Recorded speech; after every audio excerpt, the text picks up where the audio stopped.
मणिपुर में एक गांव है लिसांग। 18 अप्रैल 2018 से पहले लिसांग की अलग पहचान थी, लेकिन जब प्रधानमंत्री नरेंद्र मोदी ने लिसांग से देशवासियों का परिचय करवाया तो देश में खुशी का करंट दौड़ गया। पीएम ने लिसांग के लोगों की तस्वीरों के साथ देश को एक सूचना दी थी।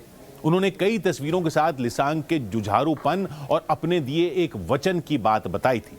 वो वचन देशवासियों के अधिकार से जुड़ा था, जिसकी समय सीमा भी तय थी। तो क्या नरेंद्र मोदी परीक्षा में पास हो पाए? घना जंगल, जंगल के बीच बहती तेज धार नदी, नदी पर रस्सियों का झूलता पुल, उस पर पीठ पर सोलर पैनल लादकर पुल पार करता आदमी।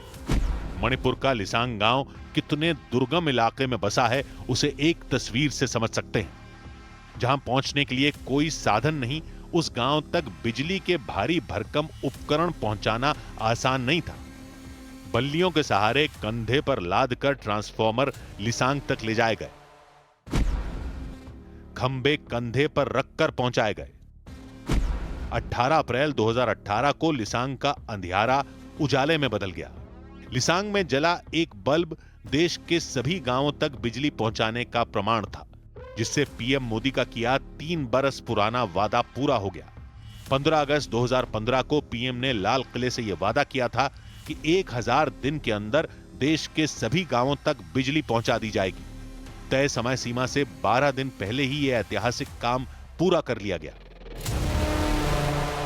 18,500 गांव ऐसे हैं कि जहां बिजली का तार नहीं पहुंचा है। इन 18,500 गांवों में 1000 दिन के अंदर बिजली का खंबा, बिजली का तार और बिजली पहुंचे, ये काम पूरा करके दिया जाए।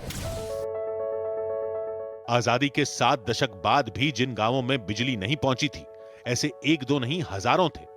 प्रधानमंत्री नरेंद्र मोदी ने इन गांवों के उज्जवल भविष्य के लिए दीनदयाल उपाध्याय ग्राम ज्योति योजना का शुभारंभ किया।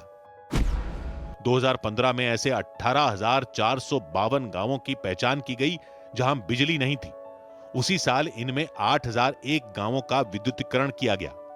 दूसरे साल यानी 2016 में 6,015 गांवों तक बिजली पहुंचाई गई। 25 अप्रैल 2018 की तारीख को 18,452 गांव में बिजली कनेक्शन हुआ। सभी गांवों तक बिजली पहुंचाने के साथ सभी घरों में बिजली कनेक्शन का प्रयास 2017 से शुरू किया गया। इसके लिए प्रधानमंत्री सौभाग्य योजना 2017 में लॉन्च की गई। वर्ल्ड बैंक ने भारत की विद्युतीकरण योजना की सराहना में यह तक कहा कि यह विश्व इतिहास की सबसे बड़ी ऊर्जा परियोजना है, जिसमें 8 करोड़ लोगों को 4 साल के भीतर बिजली कनेक्शन मिला। मोदी सरकार अब वन नेशन वन ग्रिड पर तेजी से काम कर रही है, जिससे बिजली की डिमांड और सप्लाई का संतुलन बनाया जाएगा। भारत ने साल 2030 तक 500 गीगावाट ग्रीन एनर्जी उत्पादन का लक्ष्य भी तय कर रखा है। प्रधानमंत्री नरेंद्र मोदी का अब सारा जोर ग्रीन एनर्जी में भारत को वर्ल्ड लीडर बनाने का है, जिसके लिए मोदी सरकार रिकॉर्ड तोड़ प्रयास कर रही है। केंद्रीय नवीन एवं नवीकरणीय ऊर्जा मंत्री प्रहलाद जोशी ने एक सोशल मीडिया पोस्ट में जानकारी दी है कि भारत की कुल स्थापित बिजली क्षमता अब 484.8 गीगावाट है, जिसमें 242.8 गीगावाट गैर जीवाश्म ईंधन यानी स्वच्छ ईंधन स्रोतों से आ रही है। भारत दुनिया का तीसरा सबसे बड़ा सोलर पावर उत्पादक बन चुका है। 100 देशों के इंटरनेशनल सोलर अलायंस का मुख्यालय हरियाणा के गुरुग्राम में है। भारत दुनिया में चौथा सबसे बड़ा पवन ऊर्जा उत्पादक देश है। भारत नेट जीरो कार्बन उत्सर्जन का लक्ष्य भेदने की तरफ बढ़ रहा है। इंडिया के पावर सरप्लस बनने का मिशन गांवों से शुरू हुआ था। नरेंद्र मोदी जब गुजरात के सीएम बने थे तो उन्होंने ज्योतिग्राम योजना शुरू की थी, जिसमें गुजरात के सभी गांवों को 24 घंटे 3 फेज बिजली देने की व्यवस्था की गई। साथ ही बिजली चोरी को राष्ट्रद्रोह जैसा माना गया और प्रशासनिक कार्रवाई की गई। नरेंद्र मोदी के प्रयास से 2009 में एशिया का सबसे बड़ा solar park Charanka solar park Patan में स्थापित किया गया। पब्लिक प्राइवेट पार्टनरशिप मॉडल से नरेंद्र मोदी ने गुजरात को रोशन किया। पीएम मोदी का यही अनुभव अब पूरे देश के लिए वरदान बन चुका है।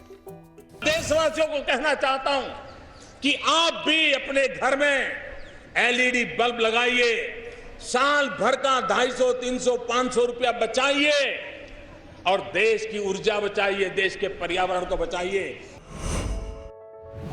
पीएम मोदी पर न्यूज 18 की खास सीरीज जारी है। कल रात 10:15 पर देखना ना भूलें।